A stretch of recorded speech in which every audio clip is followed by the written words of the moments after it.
এই যে বন্ধুরা, আমি নিয়ালপুর থেকে যাচ্ছি দোস্তের বাজারে মাছ কেনার জন্য। এই যে বট গাছ, এই বট গাছটিকে সবাই চিনেন। এটা হলো খুদে মরা বট গাছ। হঠাৎ করে দেখতে পেলাম যে গর্তের ভিতরে একটি বাচ্চা ছেলে মনে হচ্ছে মাছ ধরছে। একটু ওর কাছে আগিয়ে গেলাম, যে জিজ্ঞাসা করলাম, এই ভাইয়া তুমি এখানে কি করছো? সে আমাকে উত্তর দিল, আমি মাছ ধরছি। আমি তো শুনে অনেক অবাক হয়ে গেলাম যে এই ঝোরের ভিতরে পানি বেঁধেছে, বৃষ্টির পানি বেঁধে কিভাবে এর ভিতরে মাছ আসলো। আমি তাকে জিজ্ঞাসা করলাম, তুমি মিথ্যা কথা বলছো, এখানে কখনো মাছ থাকতে পারে না।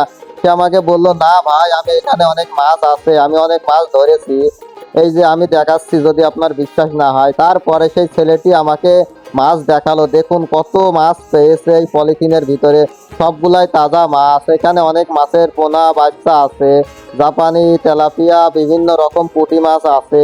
সে অনেক মাছ পেয়েছে। আমার তো বিশ্বাসই হচ্ছে না, এরকম একটি গর্তর ভিতরে বৃষ্টির পানি বেঁধে কিভাবে এত সুন্দর সুন্দর মাছ আসলো। সে মাছগুলা সব ধরেছে। আমি তাকে অনেক ধন্যবাদ জানালাম এবং অনেক অবাক হয়ে গেলাম।